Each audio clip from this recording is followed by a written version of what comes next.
In marketing, they say there's something called the rule of seven. When someone sees or interacts with your brand 7 times, they're much more likely to evangelize it, remember it, potentially become a customer.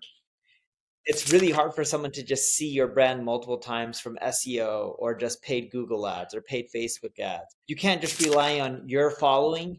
You got to collaborate with other people. So you can do lives on Instagram with other people in your space, and you guys can both build up your following at the same time. The big thing that we see in AI, the real value that a lot of people aren't talking about, is analytics. So, welcome back, everybody. Today's podcast is so informative for you all as our today's guest is Neil Patel. You might know him, Neil Patel, as a marketing expert, entrepreneur, and a lot more. So, in this video, we will be talking about his amazing journey, about how he became a digital media marketing expert, and how you can become a digital media marketing expert from scratch, about how you can become a content creator and how you can make content which can stand in the digital world. So this video is super informative for you all. Watch the video till the end and don't forget to hit the like button and subscribe to this video for more amazing content like this. Let me know what you have learned from this video. Hello everyone. Today's podcast is going to be very informative for you all. So, our today's guest is Neil Patel. So, my first question with you will be can you share a little bit about your journey in the world of digital marketing and how you became one of the most influential figures in the industry? Sure, I don't know if I'm one of the most influential or even influential in the industry, but I'll give you a bit of color on my background. So I'm 38 years old right now. I started when I was around 16 years old. I created a job board. I was trying to find a job online. I couldn't find a good paying job, so I created a job board. Wasn't logical. It was just what I did. And I paid some people to help me create the job board. Spent like $1,000 or so. And once it was done, I was getting little to no traffic. And it hit me that I got to do something called marketing. I was really naive, being young. I should have known better, but I didn't. I saved up more money working at an amusement park, picking up trash, cleaning restrooms, used that money to pay for marketing help, and I got little to no results. So from being broke and frustrated, I had no option but to learn it on my own. I got good at it, started driving traffic to my job board, and guess what? I was still making no money. I was good at the marketing side, wasn't good at figuring out how to make money. So then at that point, I transitioned into just helping other people with their marketing. And I would cold call, I would pick up the phone, and call everyone who's spending money on ads and try to convince them to use my services to help them drive more traffic. Some people signed up, some people didn't. It overall worked out quite well. It was a numbers game. And over time, I kept blogging and speaking at events and, doing podcast interviews like this. And it's all helped build up the brand over the years. Okay. Your journey is really inspiring for all of us. And uh, I want to ask you, as a successful marketer and entrepreneur, what key principles or strategies have consistently contributed to your own growth and the success of the business you have worked with? Omnichannel marketing has always been huge. In marketing, they say there's something called the rule of seven. When someone sees or interacts with your brand 7 times, they're much more likely to evangelize it, remember it, potentially become a customer. It's really hard for someone to just see your brand multiple times from SEO or just paid Google ads or paid Facebook ads. You got to do everything from Google SEO or SEO, whether it's Google, Bing, or any other platform, to paid ads on the search platforms, to organic social on Facebook, LinkedIn, Twitter, Instagram, TikTok. I know it's not allowed in India though, to even email marketing and conversion rate optimization and doing podcasting and interviews and blogging, all this kind of stuff. It's a combination of everything that's really helped. The second thing that a lot of people take for granted in marketing is, how do you do something that stands out? All marketing channels eventually get crowded and they don't perform as well over time as they once did when they first came out. And the reason for that is they just get competitive because they're producing results. But how do you do something that makes you stand out? So, for example, back in the day, when a lot of people were charging for ebooks, I would give a lot of extremely detailed and valuable content for free. Or on the flip side, when people are charging for tools, I released a lot of them for free, which helped build up the brand and generate more traffic as well. Mm, great. So, now one more thing, your blog attracts millions of monthly visitors and your podcast gain significant listenership. So, what advice would you give to aspiring content creators and marketers who are just starting into this space, looking to build a strong online presence and engage their audience? Few things. Number one, you got to write about topics that people care about. So you can use tools like Answer the Public or Ubersuggest to see what's popular or hot or trending. Like Answer the Public will take Google data from Google Suggest to show you what's hot and is starting to trend. And if you create content around those subjects, you're more likely to get views from what we've tested and seen and experienced. The second thing is if you're getting started is you can't just rely on your following. You got to collaborate with other people.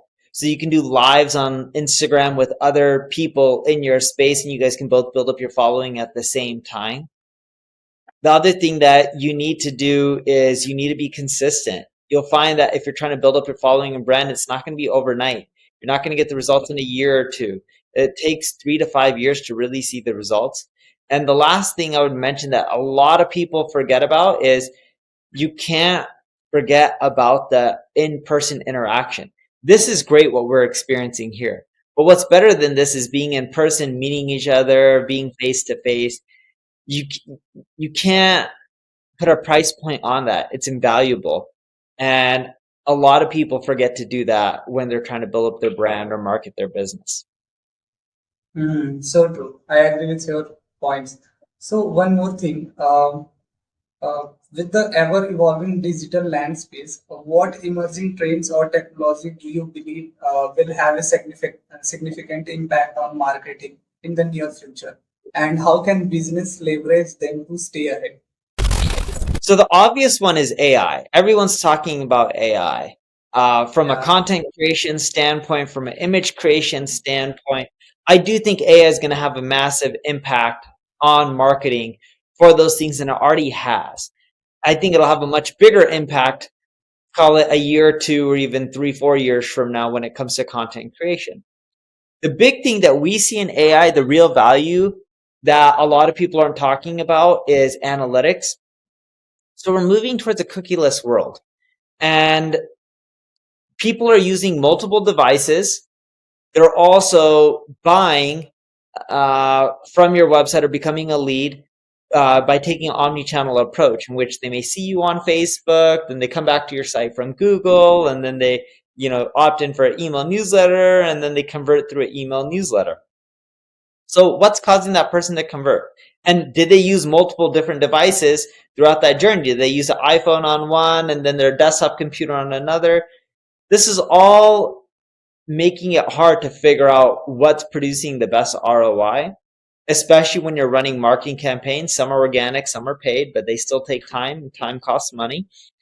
You could take all your data from different sources, dump it into one place, let's say Google Data Studio or Tableau, and you can start using AI to help analyze your analytics data in real time. Because most people, when I go to conferences, like I was just at a conference called AdCon in London, and I asked the audience, how many of you guys log into your analytics uh, on a daily basis and are actually making changes based on that?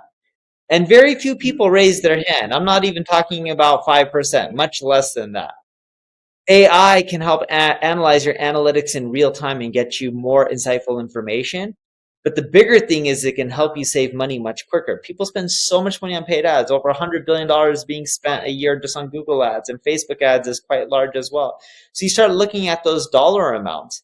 And if you can just go with the approach of, hey, we're going to analyze your analytics in real time, figure out where the wastage is, and figure out where to reallocate, companies are getting a much higher ROI. I think that's the big aspect of AI that can really help companies, because content creation isn't that expensive in the first place. And the AI content creation, at least in the short run, isn't that amazing compared to what you can do from manual efforts. But the analytics portion, should save companies much more money and make them much more money, in my perspective, than the content generation, because the content generation you can already get done for cheap. Yes, AI is great and it's game changing from that aspect where it helps you create content faster and more of it, but it wasn't hard to do that before, anyways. So true. So as we are talking about analytics, so while researching, I got to know that the measurement analytics play a major role in marketing success. So how do you approach tracking and analyzing marketing campaigns of you, and what key metrics do you recommend businesses to focus on their access for their performance? So with analytics, you track your goals and your conversions. You can use any platforms, whether it's Google Data Studio, Google Analytics, Tableau, whatever you want to use.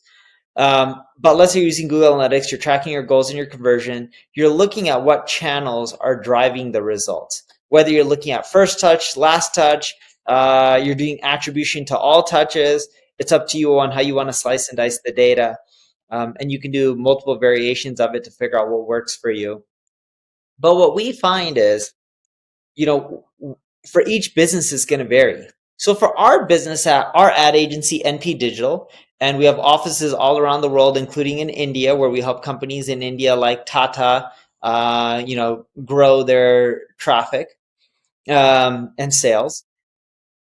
When you think about it, like for us, our sales cycle is longer. So our metrics are going to be very different than an e-commerce site where you can get transactions right when someone sees your product. So the metrics that a business has to track is dependent on what's the most valuable to them. Hmm. Okay, okay, got it. Awesome. So one more thing I have in my mind, you have the opportunities to work with major companies and brand, as you mentioned, like Google, Microsoft, Tata, wherever, like different countries' brand. So could you share a particularly challenging marketing project or campaign you were involved in, and how you overcome obstacle to achieve success?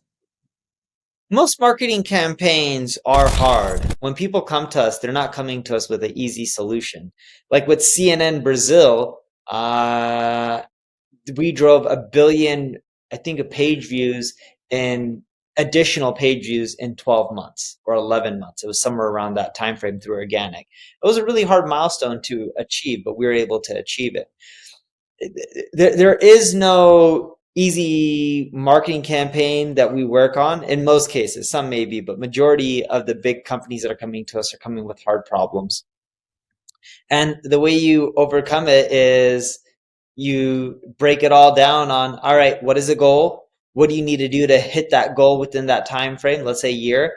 What do you need to accomplish each month to make sure you hit it in that year time frame? And then you break it down. What do I need to hit each week to accomplish the task in that month? What I need to accomplish on a daily basis to hit the task that I need to complete each week, so then that way I can hit the goal on an annual basis. And then what are the people I need? And you need to go get the amazing people and make sure you're executing on each of those things. A lot of these things aren't rocket science. It typically involves brainstorming and creativity and amazing people to help with the execution. Those are the two main aspects of most of marketing campaigns when it comes to these challenges. Hmm. That's so awesome to know. Okay, one more thing, Neil. If someone is a beginner and wants to rank his blogs on Google, when I announced on LinkedIn, I am going to interview Neil Patel. So a lot of people ask me a question. He asked with you, like how to rank a blog on Google. What are the some of the key advice that will work effectively from your side? So everyone's using ChatGPT to create content in Bard now, and any of the AI tools. Like we have an AI writer at Uber Suggest. But the first thing you need is you need your content to stand out. Google talks about double EAT: experience, expertise, authority, and trust. If you can include that in your content, you're going to be better off. So include that. The second real thing that you need is you need to keep updating your content. Wikipedia ranks for a lot of stuff on Google these days, and they have for ages. And the main reason being is they don't just publish content, they continually update it. Whenever you do a Google search, why would you want to see a result that's 3 years old? You want to see a result that's 1 week old and gives you the most relevant information. So update your content. That's the second thing. The third thing is you need links. The best way to build links is not actually through content. We found the best way to build links is give away free tools. So those are the three ways. And if you can't build a free tool, think about what people are paying for and build a free version of that and give it away. But if you don't have the time and energy to build a free tool or the money, you can use tools like Chat, or you can use Chat GPT to help you create a tool. When Chat GPT was asked to create the game Pong, it was able to do it in 60 seconds. The point I'm getting at is you can use a lot of the AI out there to help you create a tool. You may still need a paid developer to help you get that last mile and finish the little things that are left over, but that's okay. You can get it done really affordably now. Okay, okay, got it, Neil. So, my next question to you is, okay, let's talk about some personal branding. So, as an expert in personal branding, what advice would you give to individuals looking to establish a strong personal brand and become influential in their respective industries? So you're asking what can someone do to build up their personal brand? Yes. It's you got to create a lot of content, whether it's video content, audio content, text based. Chances are you're going to have to do a little bit of all of it. You can repurpose the content. So if you do video based content like this, you can purpose in audio for a podcast. You can end up putting it out there for images. This would be hard to make images, but you can put it out there as text based content as well and have it repurposed. Image based stuff, you can manually take pictures with your photo, but you're going to participate on all the social sites. You're going to have to get the content out there by networking with others, create amazing content, ask people to like and share, follow other people within your industry, participate on their social channels. So when you participate on theirs, higher chance that they'll participate on yours. You got to go live with other people on these platforms so you can build up your audience, and it also helps them build up their audience. You got to collect an email list and start blasting out when you have amazing content 2-3 times a week. You got to go and speak at events. You pretty much got to do most forms of marketing and do it consistently for 3 to 5 years, sadly. One thing won't get you the results with personal branding these days because everyone's trying to build a brand and everyone's a guru about every topic. So you gotta really go above and beyond and do it consistently because that's where you're gonna win. If you look at most people who've built a brand, they built a brand by doing it consistently for many years. No one's a fly by overnight success. It's extremely rare to see those. And if they are, most of them die down just as quickly as they rose. But the ones who do really well are the ones who consistently create content and educate and help people out, and they've done it for tons of years. Yeah, and this skill I learned from Gary Vee. I just read a blog post of Gary Vee where he used to describe how you can produce 72 pieces of content in a day by Yep. repurposing that content again and again. So that's the skill which, if anyone wants to build their personal brand, then they have to make a omni-channel approach, as you said. Okay. Exactly. So, yeah. So one more question. What are some common mistakes or misconceptions that businesses make when it comes to digital marketing and how can they avoid them? So common mistakes that people make when it comes to marketing and getting visitors to their website. The big mistake we see when it comes to getting visitors to your website, most people look for a high number instead of getting the most relevant people to your website. Doesn't matter if you have 5 million people coming to your website. If they're not converting, it doesn't matter. What you need is you need the right quality, the right targeted audience and quality traffic. So for example, we started ranking on Google for terms like Discord. Well, none of that traffic converts. It was getting us hundreds of thousands of visitors a month. Who cares? But our ideal customers, people typing in things like digital marketing agency and things like how do you expand your marketing or how do you rank a business globally on Google in different languages? Because those companies are large and they're usually looking for international expansion, right? Those are ideal customers. Those terms don't get as much traffic, but that's okay because that's what's driving a lot of revenue. Okay, okay, that's so awesome. So one more thing, Neil. You mentioned the power of omnichannel. Let's talk about omnichannel marketing and its potential to revolutionize the customer experience. Can you elaborate on how businesses can unlock this power and create a seamless omnichannel experience for their customers? Like what key strategies and considerations should they keep in mind? Yeah, there's actually one main concept that you have to keep in mind to have a cohesive omni-channel approach. That's you got to get the teams who manage different channels to work well with each other. So, for example, if you have someone managing organic social and someone managing SEO and someone managing the paid ads, they need to work together. You need to take the lessons you're learning from SEO and apply them to social, and the lessons you learn from Instagram and apply it to TikTok and Facebook and Twitter, and take the lessons you're learning from organic social and apply it to your paid ads and email marketing and vice versa. If you're if the people who are working on the different channels aren't working together to create a seamless experience, it's not going to work out. Yeah, and when you don't create the seamless experience, you can still be on the channels, but it's more so multi-channel marketing versus omni-channel. Omni-channel is when the channels are working together. Multi-channel is just you're on a lot of different channels, but the experience isn't cohesive and similar, and it just doesn't convert as well when you do multi-channel versus omni-channel. Okay, okay, got it. So, one more thing, like how do you recommend businesses approach email marketing to maximize their open rates and conversions? So let's first talk about open rates. The first thing to do is scrub your list. Get rid of the people who don't open up your emails on a regular basis. Because if you keep sending those people emails, it'll cause the emails that you're sending to the people who want to see your emails. It'll cause those emails to go into promotions tab or spam box.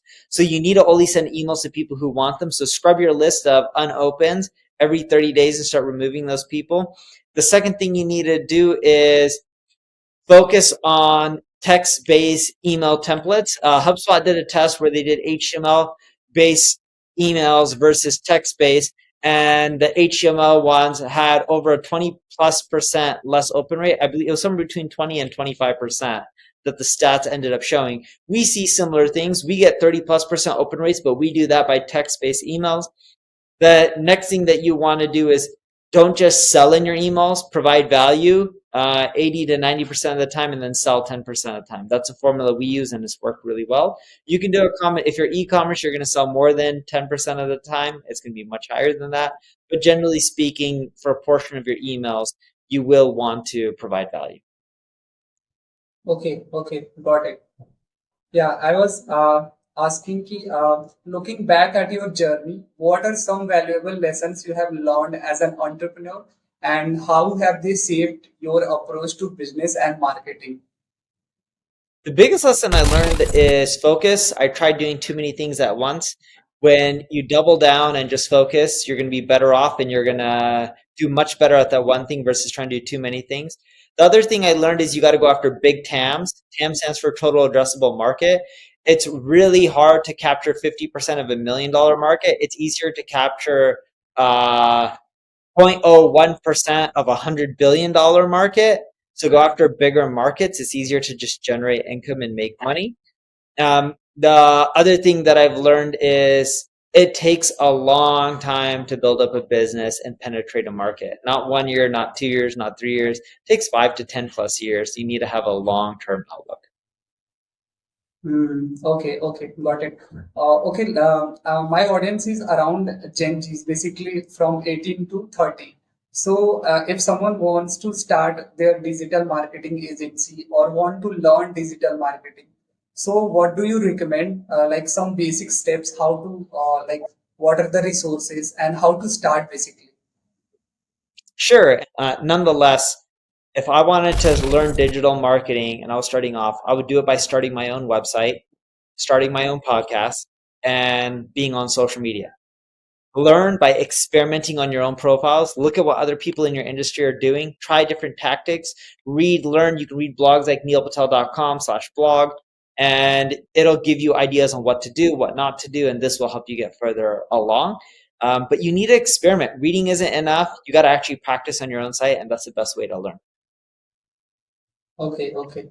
So as we have time crunch, let's wrap up. So thank you so much, Neil, for joining me here. It was so wonderful to talk with you, and I love your insights which you shared. So thank you so much. Thanks for having me. So thank you so much, guys, for watching this episode. So stay tuned and subscribe to this channel for more amazing content like this. Don't forget to hit the like button and share this video with your friends. Also, let me know whom you want to see as a next guest on the podcast.